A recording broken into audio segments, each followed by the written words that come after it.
Doctor زاہد مغل صاحب کی، تو میں بلا تاخیر بلانا چاہوں گا اپنے پہلے آتھر کو. پہلے ان کا تعارف آپ کے سامنے پیش کر دیتا ہوں. ڈاکٹر زاہد صدیق مغل صاحب کا. Doctor Zahid Siddiqui is associate professor and head of department of economics, NUST, Islamabad. He completed his doctoral of philosophy in economics from Quaid-e-Azam University. Earlier, he studied at Alenia Institute of Islamic Studies. He is a well-published researcher with more than 3 dozen research publications and 2 books in the area of economics and theology. He has special research interest in Islamic economics, history of ideas and Islamic theology. تو میں بلا تاخیر آپ تمام احباب کی پرزور تالیوں میں ملتمس ہوں ڈاکٹر زاہد مغل صاحب سے کہ وہ آئیں اور اپنے اظہار خیال فرمائیں.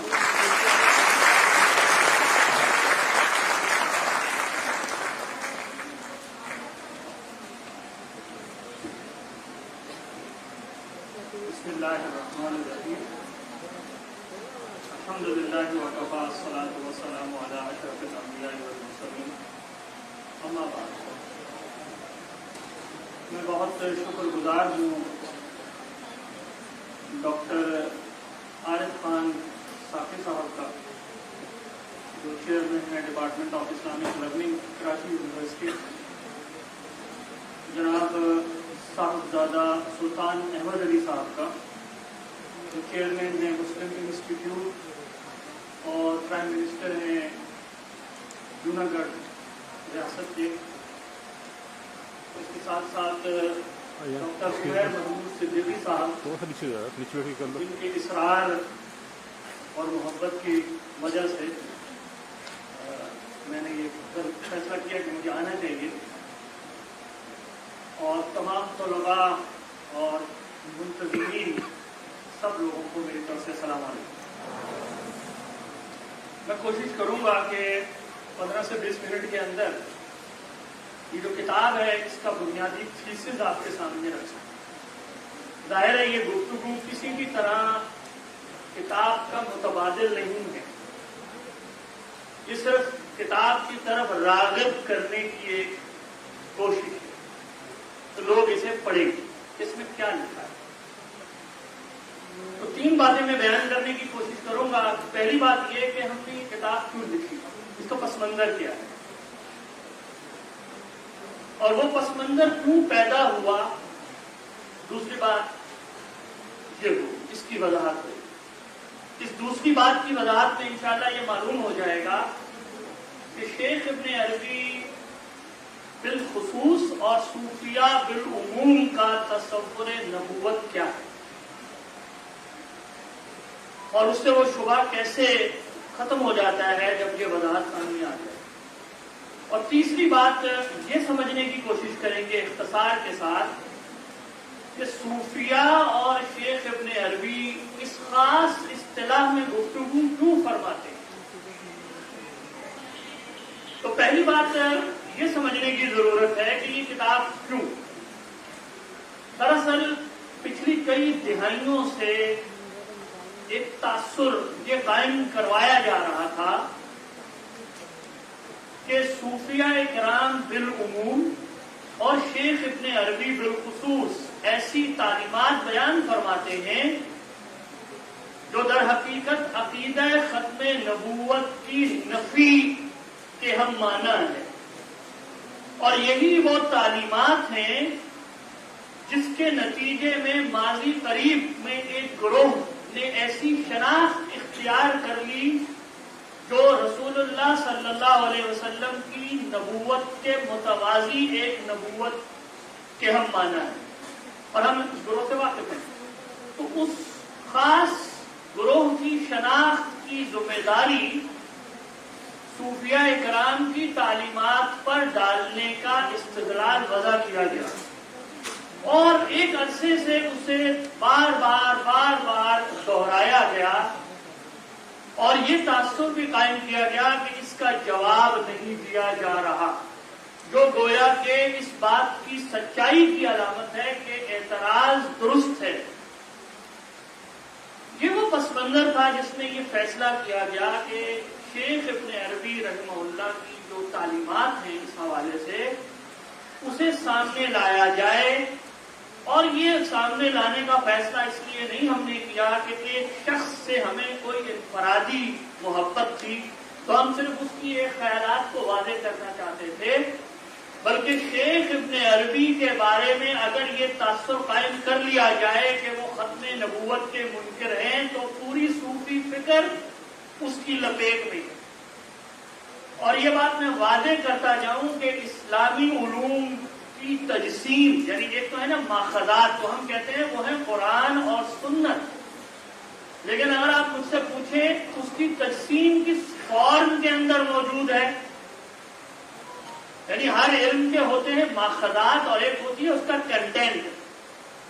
علم کا ماخذ اور اس کا کنٹینٹ دو الگ باتیں ہیں. وہ کس فارم کے اندر وہ تجسیم ہے، مجسم ہے، موجود ہے. تو اگر آپ یہ سوال پوچھیں کہ اسلامی علوم کس فارم کے اندر مجسم شکل میں موجود ہے تو وہ تین ہیں، اور وہ ہیں علم کلام، دوسرا ہے فقہ اور اصول فقہ، اور تیسرا ہے تصوف. اور یہ تینوں در حقیقت وہ جو حدیث جبرائیل جس سے آپ سب لوگ واقف ہیں، جس میں رسول اللہ صلی اللہ علیہ وسلم نے 3 سوالوں کے جواب دیا تھا کہ ایمان کیا ہے، اسلام کیا ہے، احسان کیا ہے، یہ تینوں اس کی تفسیر ہیں. کہنا میں یہ بات چاہ رہا ہوں کہ اگر کسی ایک روایت کو آپ ڈسکریڈٹ کریں گے تو اسلام کی یہ تینوں روایتیں باہم مربوط ہیں. جو لوگ ہسٹری آف آئیڈیاز سے شغف رکھتے ہیں وہ یہ جانتے ہیں کہ یہ ناممکن ہے کہ میں علم کلام کو تو ڈسکریڈٹ کر دوں لیکن اصول فقہ کو بچا لوں. یہ ایک وہم ہے. اصول فقہ کی جتنی بنیادی مباحث ہیں شروع کے چیپٹرز میں لکھی ہوتی ہیں وہ ساری علم کلام کی بحث ہے. تو یہ ناممکن ہے کہ میں اصول فقہ کو بچا لوں لیکن کہوں یہ متکلمین بیکار لوگ تھے، یا میں اصول فقہ کو اور فقہ کے ماہرین کو تو بچا لوں میں کہوں تصوف بیکار لوگ ہیں. یہی وہ سارے لوگ تھے جو صوفی بھی تھے. تو یہ ساری روایات باہم جڑی ہوئی ہیں. آپ کسی ایک کڑی کو توڑتے ہیں تو ساری کڑیاں خود بخود گرنا شروع ہو جاتی ہیں. یہ وہ پس منظر تھا جس کی وجہ سے یہ فیصلہ کیا گیا یا ارادہ بنایا گیا کہ ایک کتاب لکھی جائے جس میں وضاحت کی جائے کہ شیخ ابن عربی کے خیالات کیا ہیں، اور تصوف کی مباحث میں شیخ کو وہی مقام حاصل ہے بلا شک و شبہ. سمجھ رہے ہیں کہ کسی گروہ کے اندر ان کے فقہی امام کو ہوتا ہے. جیسے آپ کہیں گے فقہ حنفی میں جو مقام امام ابو حنیفہ کو حاصل ہے یا جو مقام امام شافعی کو فقہ شافعی میں حاصل ہے، تو تصوف کے مباحث کو سیدھا کر کے بیان کرنے کے لیے منظم انداز میں وہی مقام شیخ ابن عربی کا. اور یہی وجہ ہے کہ شیخ ابن عربی کو چاہے کوئی قادری ہو، چاہے کوئی نقشبندی ہو، آپ جو پک اپ آپ کوئی ایک سلسلے کا بندہ اٹھا لیں اور وہ ایک زبان میں کہتے ہیں کہ یہ کون ہے، یہ شیخ اکبر، دا گریٹسٹ ماسٹر. تو کیوں کہہ رہے ہیں یہ لوگ؟ کچھ تو ہے نا. اس کا مطلب ہے کہ انہوں نے کوئی اس فکر کی فاؤنڈیشن ایسے ڈیولپ کر کے دیا ہے کہ سب ان کو اون کرنے کے لیے کہ یہ ہمارے ہیں. اختلاف ہوں گے ان سے کئی ہوں گے لیکن اس چیز میں کوئی اختلاف نہیں ہے کہ ہماری فکر کو کی جو تھیوریٹیکل فاؤنڈیشن دینے والے آدمی ہیں. تو شیخ ابن عربی کی یہ وہ سگنیفیکینس ہے جو سمجھ لینی چاہیے. شیخ ابن عربی اکیلے نہیں کرتے. آپ شیخ کے بعد ہر بڑا جو بندہ آیا ہے اس کی کتابیں اٹھا لیں، وہی ساری تھیوری آف نبوت جو شیخ ابن عربی بیان فرما گئے سب کوئی بولتے ہیں. اور یہی وجہ ہے کہ ناقدین کو پریشانی ہوئی کہ صرف شیخ ابن عربی منکر ختم نبوت نہیں ہے، سارے ہی ہیں. ان کو یہ شبہ اس لیے لگا کیونکہ سب وہی زبان بولتے ہیں جو شیخ ابن عربی بولتے ہیں. اب دوسری بات کی طرف آ جائیے کہ شیخ ابن عربی وہ کیا زبان ہے جو بول گئے جس سے شبہ لگ گیا لوگوں کو، اور شیخ نے وہ زبان کیوں استعمال کی. شیخ ابن عربی دیکھیں، نبوت بنیادی تصور ہے نبوت، جس کو شیخ نے مختلف طریقے سے تھیورائز کیا اور سمجھا. کن سے مختلف طریقے سے؟ متکلمین اور اصول فقہ کے ماہرین سے. تھوڑا سا ان کا انداز فرق ہے گفتگو کو بیان کرنے کا. وہ فرق کیا ہے؟ متکلمین یوں کہتے ہیں کہ نبوت کا مطلب ہے خدا کا کسی کی طرف وحی نازل کرنا اس طور پر کہ وہ اس وحی پر ایمان لانا لازم ہو جائے، اور اگر نہ لایا گیا تو اللہ تعالیٰ کے ہاں آپ جواب دہ ہو جائیں گے۔ یہ ہے نبوت۔ اس نبوت کا بنیادی ایلیمنٹ کیا نظر آتا ہے؟ بظاہر کہ خدا وحی نازل کر رہا ہے۔ شیخ ابن عربی نے اس بنیادی بات کو گفتگو کا محور بنایا ہے کہ وحی صرف انبیاء علیہ السلام کی طرف تو نہیں ہوتی۔ اگر ہم قرآن مجید کا اور یہ ربط کبھی ختم نہیں ہو سکتا۔ اگر اللہ کا کائنات کی طرف کلمات کے ذریعے جو ربط ہے، جو سلسلہ ہے، یہ ختم ہو جائے تو وہ وجود ختم ہو جائے گا۔ یہ بات سمجھ میں آ رہی ہے؟ نبوت عامہ تعلق ہے خدا، اس کو فلسفے کی زبان میں یوں کہیں گے، نبوت از گاڈ ورلڈ ریلیشن شپ، خدا اور مخلوق کے ربط یا تعلق کا نام۔ اب وہ متکلمین والی نبوت کہاں ہے؟ شیخ کہتے ہیں وہ نبوت خاصہ ہے، وہ ایک خاص قسم کی نبوت ہے جو اللہ تعالیٰ احکامات تکلیفیہ کی صورت میں انبیاء کے ذریعے سے بندوں کے لیے نازل فرماتے ہیں۔ وہ جو پہلے ایک گفتگو میں لیجسلیشن ہوتی ہے، وہ تشریع ہے، اسے کہتے ہیں شیخ یہ تشریعی نبوت ہے۔ تو جب ہم متکلمین کی زبان میں گفتگو، اچھا اب دیکھیں متکلمین کیا کہتے ہیں؟ متکلمین کہیں گے کہ یہ جو جس کو شیخ ابن عربی تشریعی نبوت کہتے ہیں، نبوت صرف یہ ہوتی ہے، وہ جو باقی وحی ہو رہی ہے اس کا کیا ہے؟ اس کو وہ کہتے ہیں کہ یہ الہام ہے، یا کچھ اور کیٹیگری کوئی اور نام رکھتے ہیں اس کے لیے۔ یہ کہتے ہیں یہ نبوت سب چیز کا نام ہے، ہاں وہ خاص نبوت ہے جو انبیاء کے لیے متصف ہوتی ہے۔ اب جب شیخ ختم نبوت کو بیان فرمائیں گے تو ان کو ختم نبوت کا بیان کے لیے کیا چیز، کون سا لاحقہ لگانا پڑے گا؟ وہ کیا کہیں گے؟ کون سی نبوت ختم ہوئی؟ رسول اللہ صلی اللہ علیہ وسلم پر کون سی نبوت ختم ہو گئی؟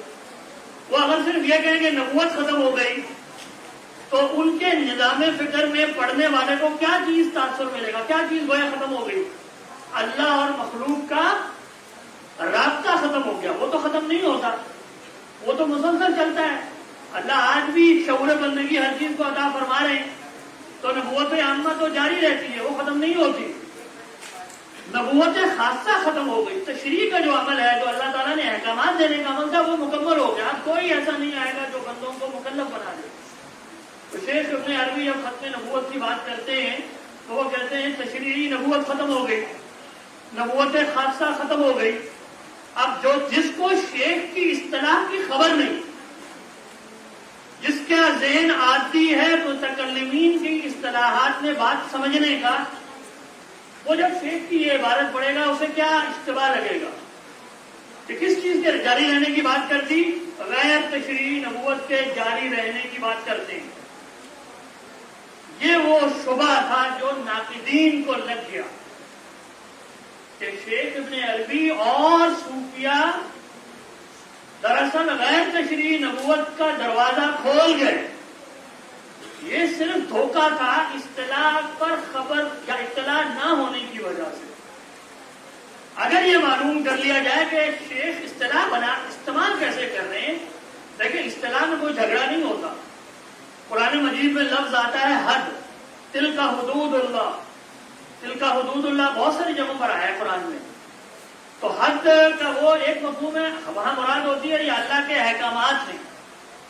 لیکن اگر آپ فقہ کی کتاب میں کھول کر پڑھیں حد کا مطلب، تو آپ جو سب اسلامک لرننگ کے اسٹوڈنٹس ہیں مجھ سے زیادہ جانتے ہوں گے، کیا فقہا حد سے وہ مراد لیتے ہیں کہ اللہ کے سارے احکامات حد ہیں؟ نہیں، بلکہ حد سے کیا مراد لی جاتی ہے؟ وہ مقرر سزائیں جو اللہ تعالیٰ نے بعض جرائم کے لیے مقرر فرما دی، اور وہ گنتی کی 5 ہیں۔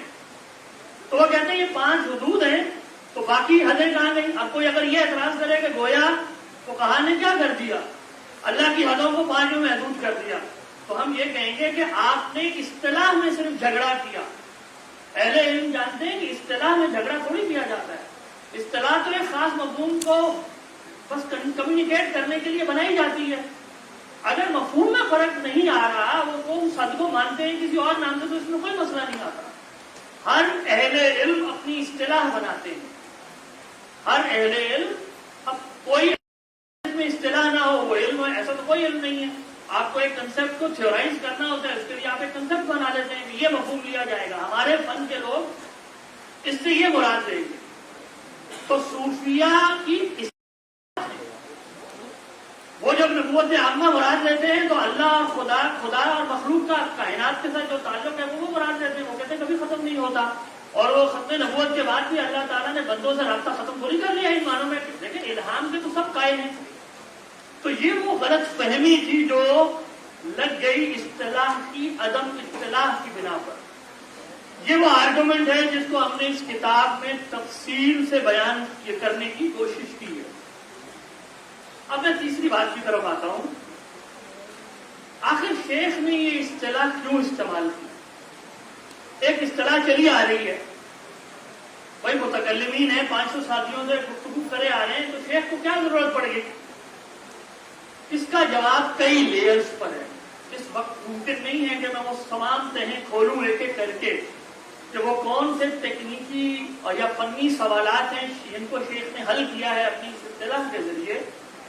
لیکن میں ایک پہلو جو کہ گرینڈ براڈ پکچر ہے وہ آپ کے سامنے آ جائے تاکہ ہمیں اپنے افکار کو پڑھنے کا ذوق بھی پیدا ہو جائے اور شیخ کا کنٹریبیوشن بھی پتہ چل جائے. صرف ایک پہلو کو واضح کرنا چاہتا ہوں. وہ پہلو یہ ہے کہ شیخ سے پہلے گفتگو کیا ہو رہی تھی ذرا یہ معلوم ہونا ضروری ہے. لیکن کوئی شخص اپنے خیالات یکدم بیان نہیں کرتا.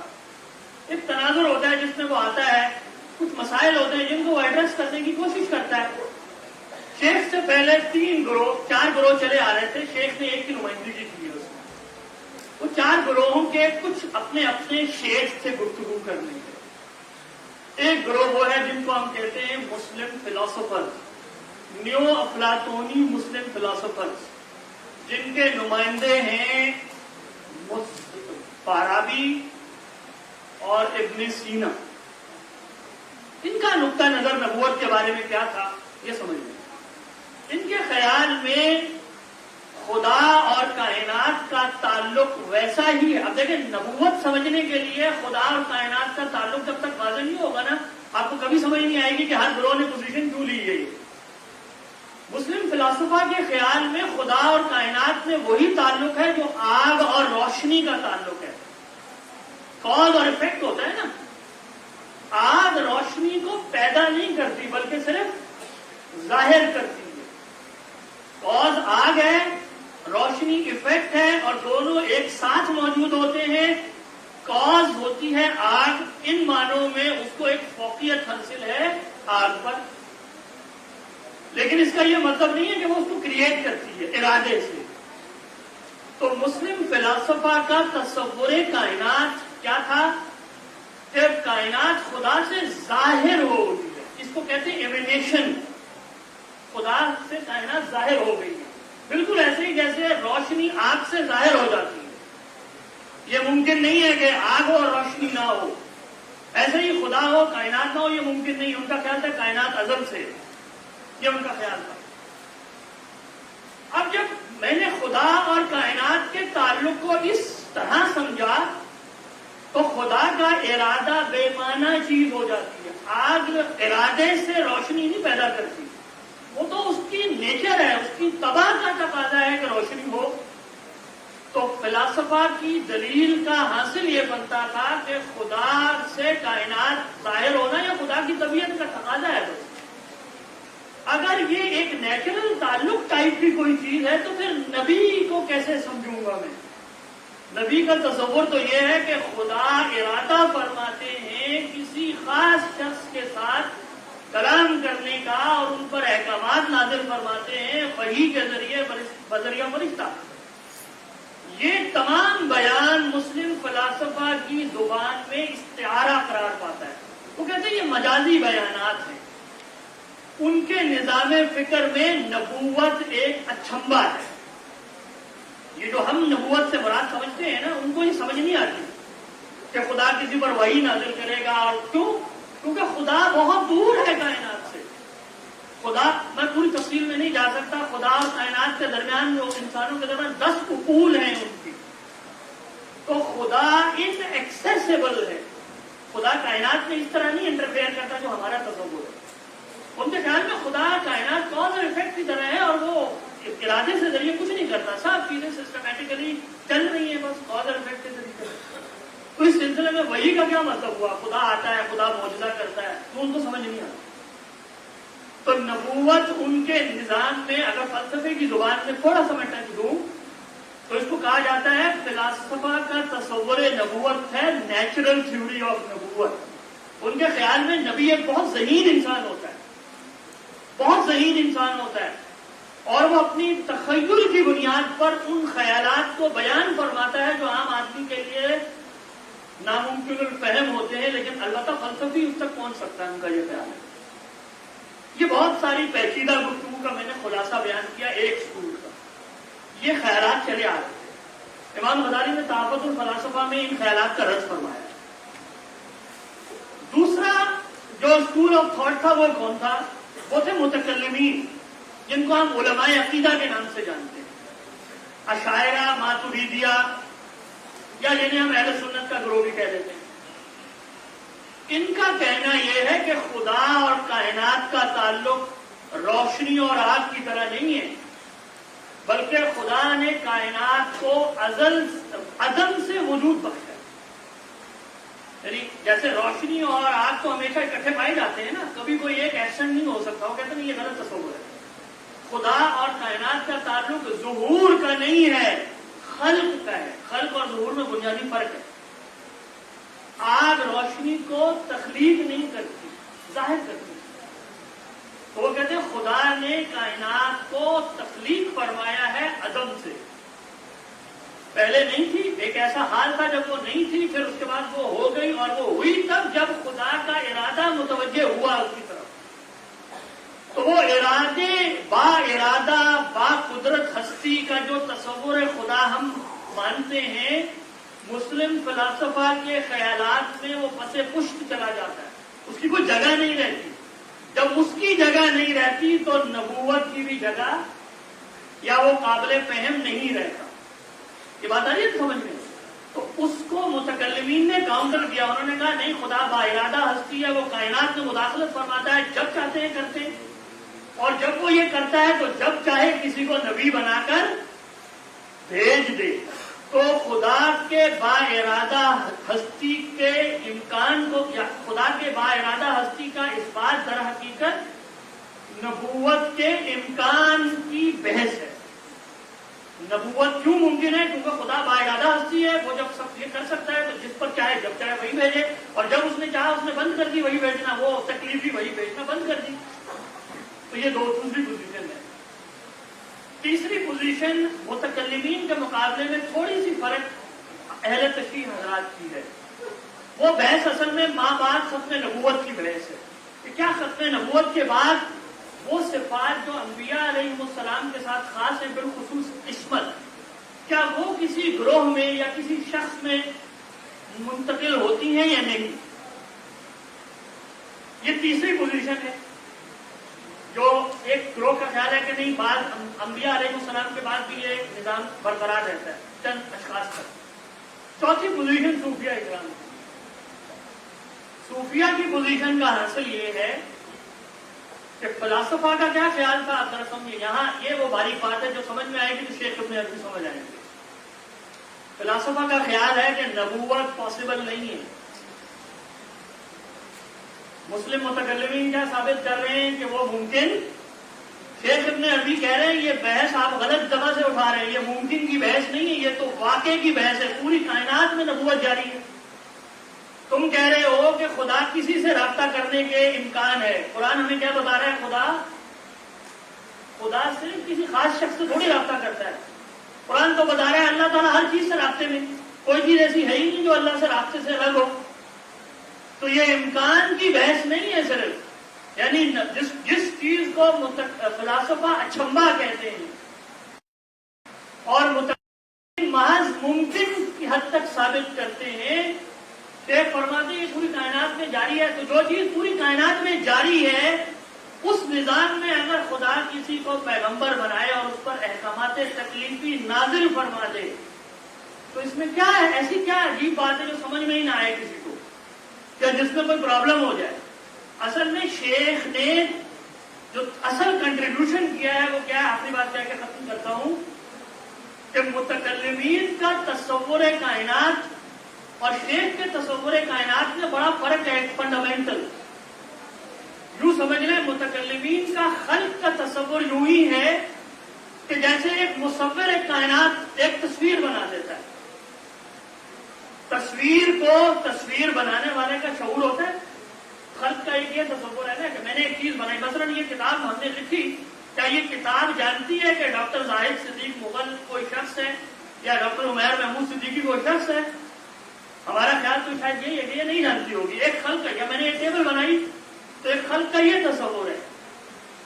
شیخ کہتے ہیں خدا اور کائنات میں تخلیق اس نوعیت کی نہیں ہے، بلکہ خدا اور کائنات کی تخلیق میں ربط، شعور یہ ان بلٹ ہے.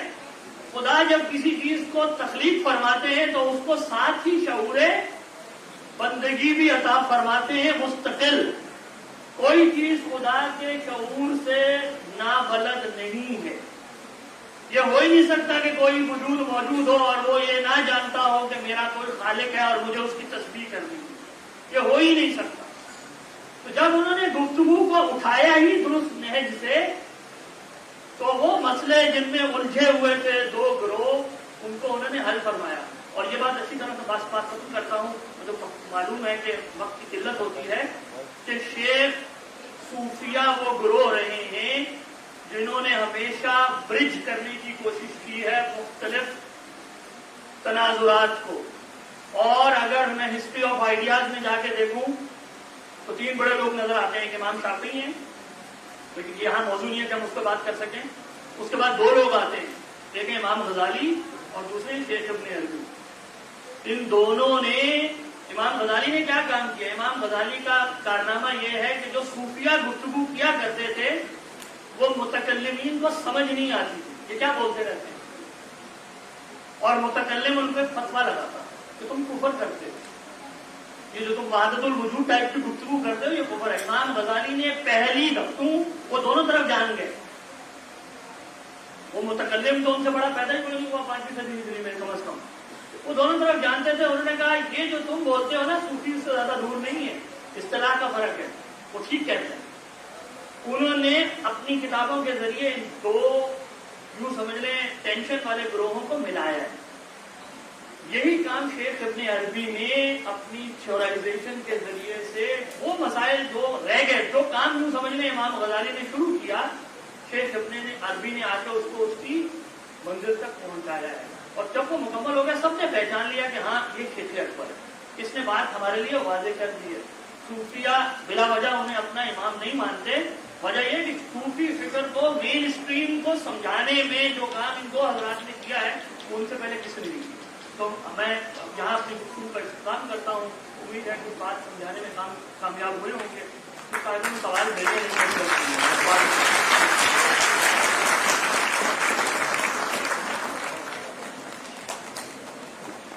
بھرپور تالیاں ہو جائیں ڈاکٹر زاہد ہمارے دونوں کو آتھرز صاحبان کے لیے صاحبزادہ سلطان احمد علی صاحب نے ایک تحفے کا اہتمام کیا ہے. میں انتظامیہ سے گزارش کروں گا احمد رضا بھائی سے کہ صاحبزادہ صاحب کو پیش کریں، اور صاحبزادہ صاحب سے ریکویسٹ کروں گا کہ وہ ہمارے دونوں کو آتھرز کو